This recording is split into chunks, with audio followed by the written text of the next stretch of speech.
तो after lipids next हमारे पास बायोलॉजिकल मॉलिक्यूल्स में टॉपिक आता है प्रोटीन्स का। प्रोटीन्स क्या है? Most abundant organic compound to be found in cells and comprise of 50% of total dry weight. सबसे इम्पॉर्टेंट है। सबसे इम्पॉर्टेंट किस लिहाज से है?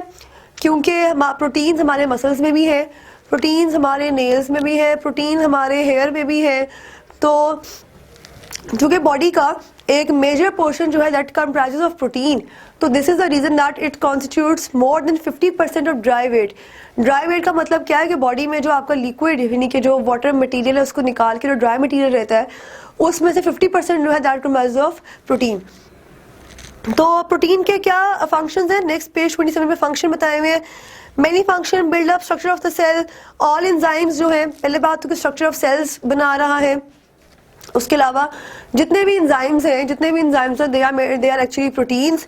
उसके अलावा आपको बताया हुआ है that in this way they control whole metabolism. उसके अलावा जो हार्मोन्स हैं वो हार्मोन्स जो कि प्रोटीन इन नेचर है, they are controlling the metabolic activities, they are controlling different functions, different physiological functions. And some proteins hemoglobin वगैरह they act as carriers and transport substances.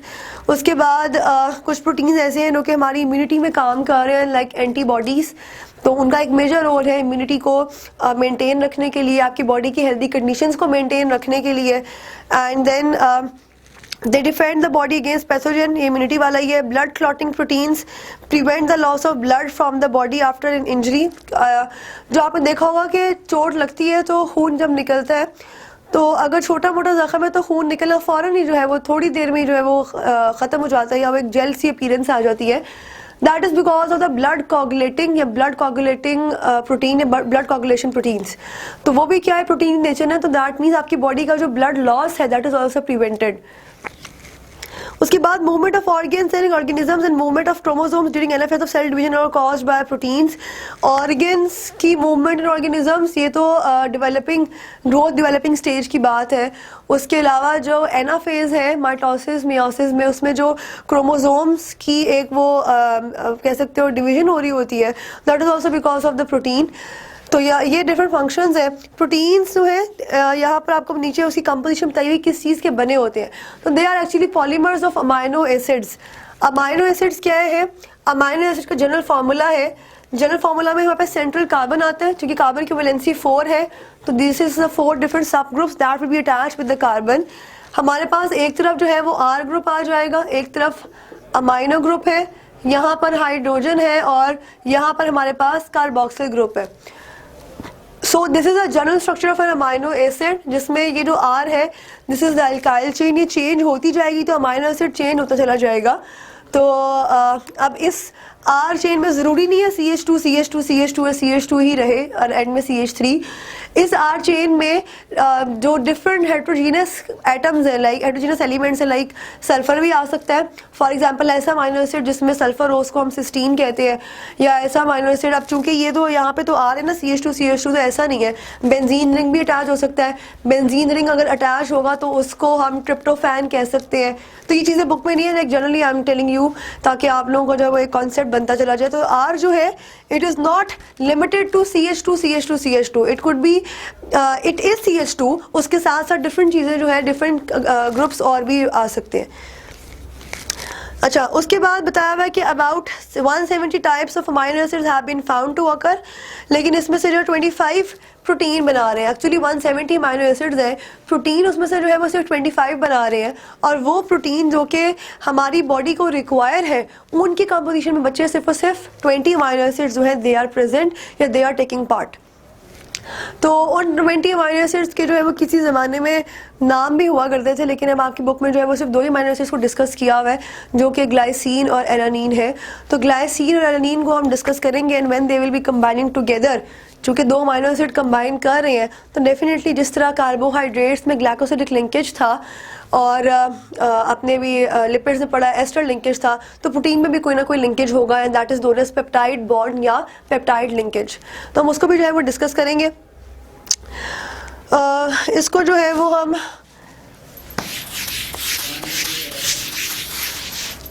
अब अगर आप लोग साथ साथ बना लेंगे तो जल्दी आप लोगों के हाथों पे आ जाएगा, नहीं तो आप लोग सिर्फ देख भी सकते हैं।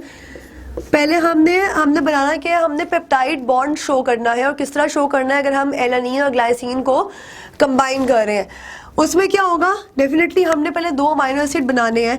अमाइनो एसिड बनाने के लिए आप सबसे पहले तो कार्बन प्लॉट करेंगे, उसके चारों की चारों वैलेंसीज है वो प्लॉट करेंगे।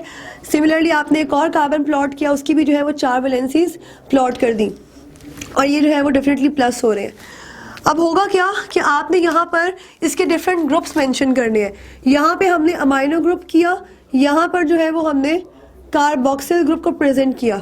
ठीक, अब इस वाले अमाइनो एसिड के लिए हम यहाँ पे अमाइनो ग्रुप करेंगे और यहाँ पे कार्बोक्सिल ग्रुप करेंगे। या मैं इसको जो है वो उससे कर लेती हूँ ताकि डिफरेंट कलर्स ना इजीली जो है नज़र आ जाए। अगर मैं यहाँ पर लिख रही हूँ ना NH2, तो अगर मैं NH2 को NHH लिखूँ तो कोई मसला नहीं है, सिंपल सी बात है। तो अगर मैं यहाँ पर इसको NH और एक H इधर लिख रही हूँ तो that is not a difference, वो NH2 ही है। सिमिलरली यहाँ पर COOH। अच्छा, यहाँ पे अगर आपने माइनर ग्रुप लिखा है ना तो यहाँ पे कार्बोक्सिल लिखिएगा ताकि आप बॉन्डिंग फॉर्मेशन ईजी हो। फिर जहाँ पे आपने कार्बोक्सिल लिखा है उसके बिल्कुल सामने माइनर ग्रुप होना चाहिए क्योंकि बॉन्ड इन दोनों के दरमियान में बनता है। उसके अलावा बाकी जो आपके पास रह गए हैं, H यहाँ पे लग गया, ठीक है, और यहाँ पर भी जो है वो आपके पास H आ गया। मसला आता है इस R का। आपने क्या करना है, यहाँ पे मैंने बनाना है ग्लाइसिन, यहाँ पे मैंने बनाना है एलानिन। तो मुझे किस तरह पता चलेगा कि R मैंने किस तरह प्लॉट करना है। क्लास बच्चे जो बाकी जितना भी है ना यहाँ पे तीनों की तीनों वैलेंसीज वो वही ग्रुप्स हैं जो कि नॉर्मली अमाइनो एसिड के हैं। चेंज कहाँ पर आ रहा है, R में। तो ग्लाइसिन के लिए जो है R को हम इक्विवेलेंट लेते हैं H के, और एलानिन के लिए हम ग्लाइसिन को CH3 के इक्विवेलेंट लेते हैं। तो these are the 2 amino acids, glycine और alanine. When they will combine through this route. Carboxyl group से OH आएगा और अमोनिया से H आएगा और वाटर की फॉर्मेशन हो जाएगी और as a result peptide linkage बन जाएगा। पेप्टाइड लिंकेज किस तरह से, NH2 CH CONH। बिल्कुल, आपने सिर्फ इसको OH H को निकाल के बाकी इस CO को NH के साथ कंबाइन कर देना है। आगे जो है वो फिर से वही है COOH एंड CH3। तो इसे ग्लाइसाइल एलानिन इस जो कंपाउंड का नाम है, इसको आप लिख सकते हो। So this is the name of the compound glycyl alanine. तो यहाँ पे पेप्टाइड फॉर्मेशन क्या है, पेप्टाइड बॉन्ड हमारे पास जो है ना, दिस लिंकेज जो CO ने NH के साथ बॉन्ड फॉर्मेशन की है, this is the peptide bond. This is how the combination of amino acids take place. तो अगर यहाँ तक क्लियर है तो will be moving forward for the structure of proteins. तो our next topic is proteins में structure of proteins. Structure of proteins में हम ये चीज़ देखते हैं कि जब भी कोई प्रोटीन बन रही है, मतलब कोई भी प्रोटीन अगर फंक्शन कर रही है आपकी बॉडी में, तो उसका एक 3 डायमेंशनल स्ट्रक्चर होता है।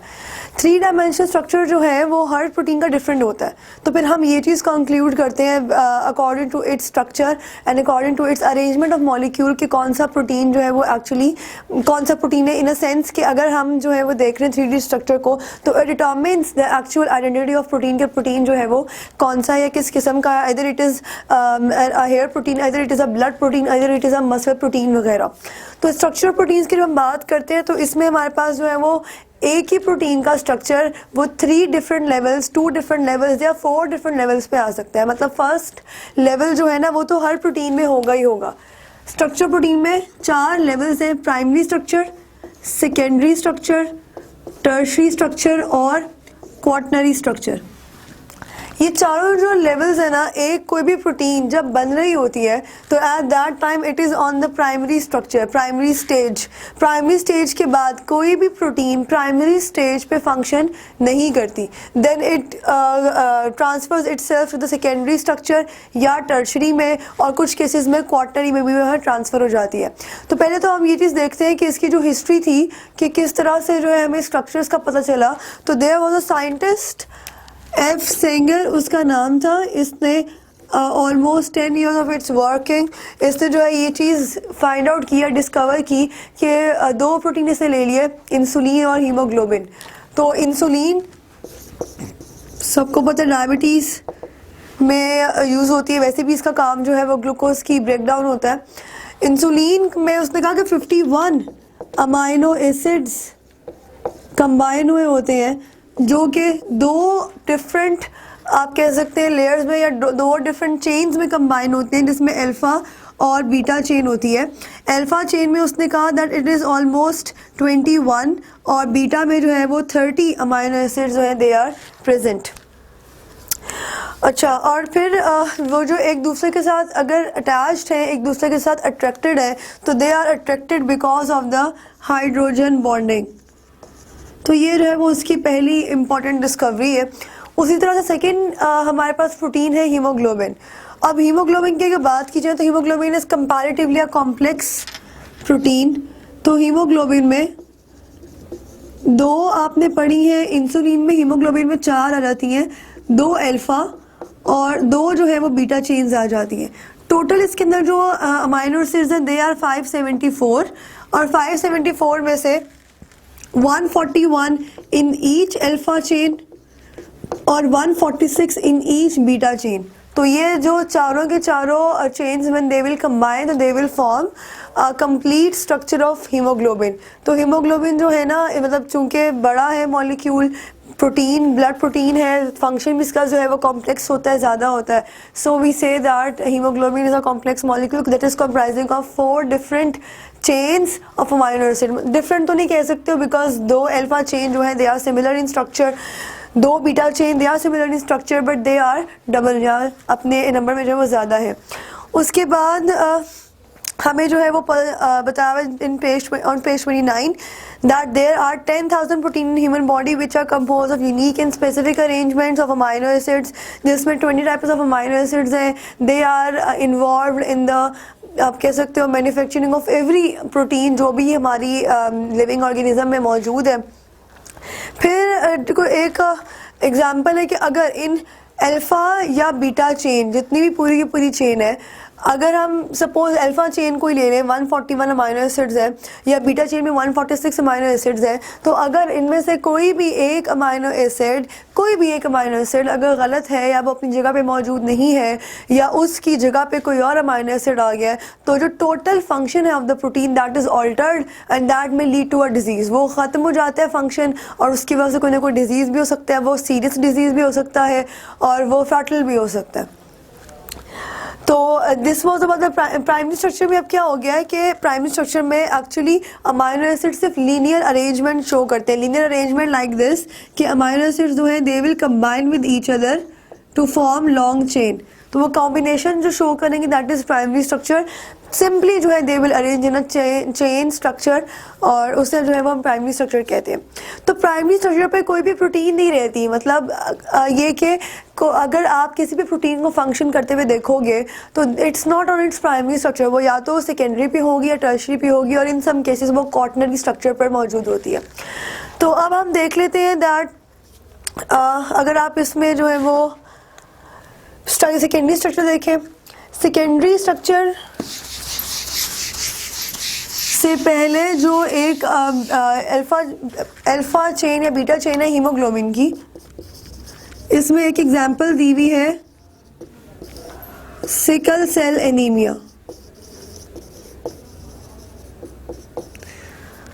अच्छा, सिकल सेल एनीमिया जो है ये क्या है? It is actually a condition जिसमें जो बीटा चेन है हीमोग्लोबिन की, जो कि 4 चेन्स हैं, 2 अल्फ़ा और 2 बीटा, इन बीटा चेन में एक अमाइनो एसिड होता है that is known as glutamic acid.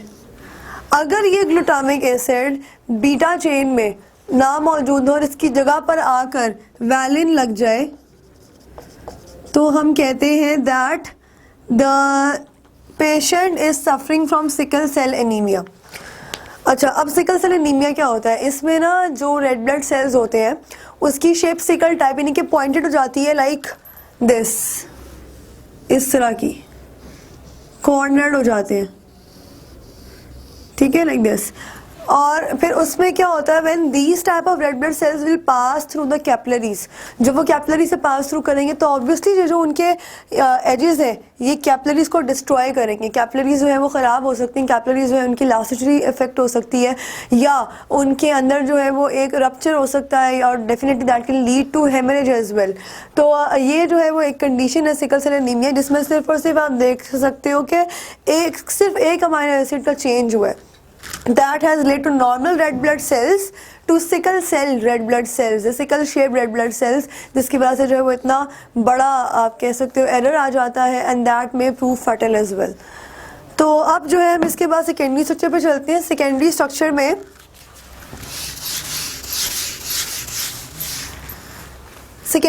पे जो प्रोटीन है ये एक्चुअली दो हमारे पास स्ट्रक्चर शो होते हैं, अल्फा और बीटा, दो स्ट्रक्चर्स शो करते हैं सेकेंडरी में।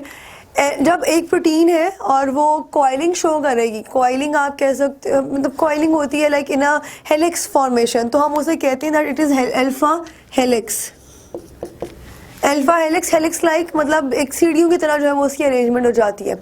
उसके बाद वही प्रोटीन बैकवर्ड कॉइल करेगी, जिसको हम कहते हैं बीटा प्लेटेड शीट।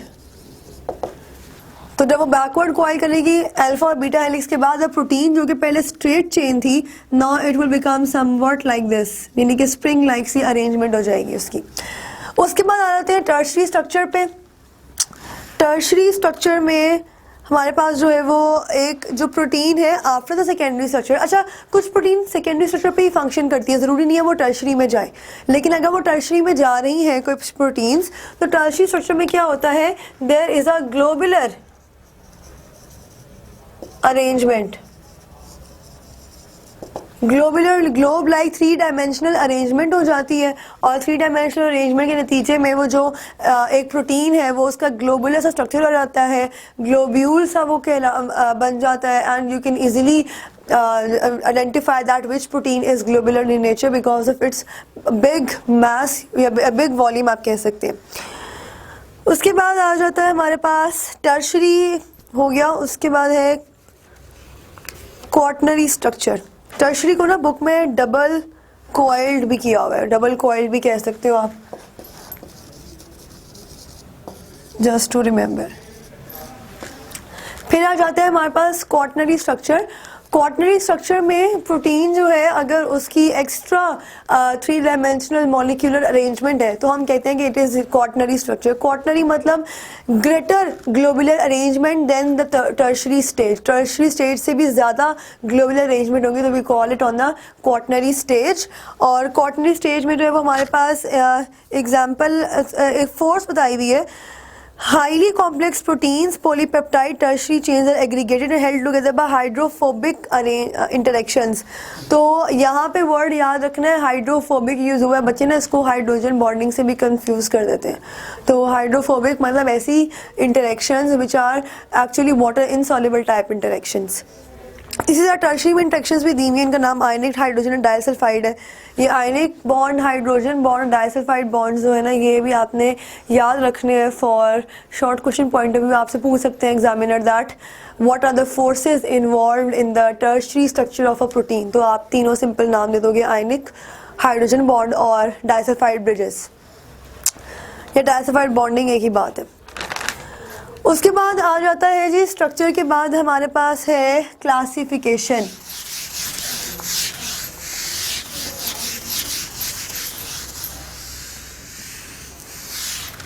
प्रोटीन्स की क्लासिफिकेशन है।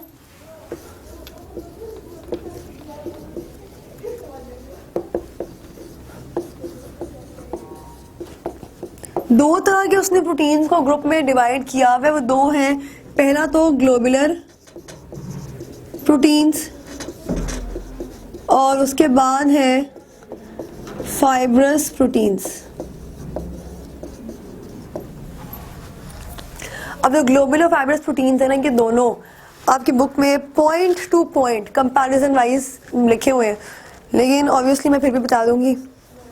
और वो इस तरह से है that fibrous protein consists of molecules having one or more polypeptide chain तो आप इसको यहाँ लिख सकते हो 1 और मोर पॉलीपेप्टाइड चेन, ठीक है। ग्लोबुलर प्रोटीन में आप लिख सकते हो spherical unilab due to multiple foldings of polypeptide chain, spherical और ellipsoidal due to multiple foldings of polypeptide chain. Then secondary structure जो है it is in the form of fibrils, one or more polypeptide chain in the form of fibrils. Fibrous proteins में जो है वो secondary structure ज़्यादा important है। Secondary structure पे आपको नॉर्मली मिलेंगी। In the case of globular protein you will found them in the tertiary structure, ठीक है। Then non crystalline and elastic,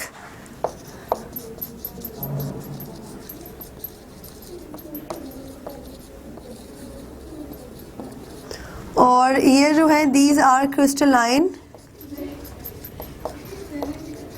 and non elastic.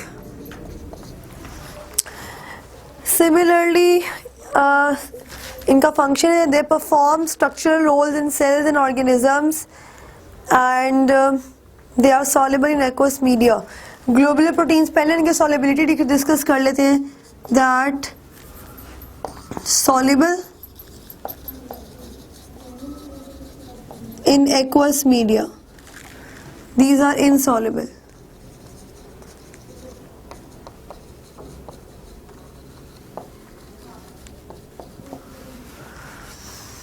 और उसके बाद और एग्जांपल्स दी हुई है। एग्जांपल्स फाइब्रस प्रोटीन की silk fibre from silkworm spider, myosin. Myosin muscle की प्रोटीन है। मसल सेल्स में मायोसिन और एक्टिन दो मेजर प्रोटीन्स होती हैं, उसमें से मायोसिन स्टेट की हुई है। फाइब्रिन ब्लड क्लॉटिंग में केराटिन, नेल्स और हेयर दोनों जो है वो they are the fibrous proteins, they are made up of keratin. उसके बाद ग्लोबुलर प्रोटीन में एग्जांपल्स हैं एंजाइम्स हैं, एंटीबॉडीज हैं, हार्मोन्स हैं और हीमोग्लोबिन। तो मतलब कि आप ये चीज़ याद रख सकते हो that haemoglobin is a globular protein, पहली बात। और दूसरी बात है कि इसका स्ट्रक्चर जो है functional structure stage that is tertiary in nature. तो बच्चे ने इसको बहुत सारे क्वार्टनरी भी कह देते हैं, इसलिए याद रखना that it is tertiary in nature. तो ये ग्लोबुलर और फाइब्रस प्रोटीन का डिफरेंस लिखवाने का मकसद ये है that it is an important question जो कि आता है एट टाइम्स पेपर्स में, write down the difference between globular and fibrous proteins. तो वो ये डिफरेंस है। तो I hope you have noted it down. यहाँ तक जो प्रोटीन्स का टॉपिक है दैट इज़ कम्प्लीटेड।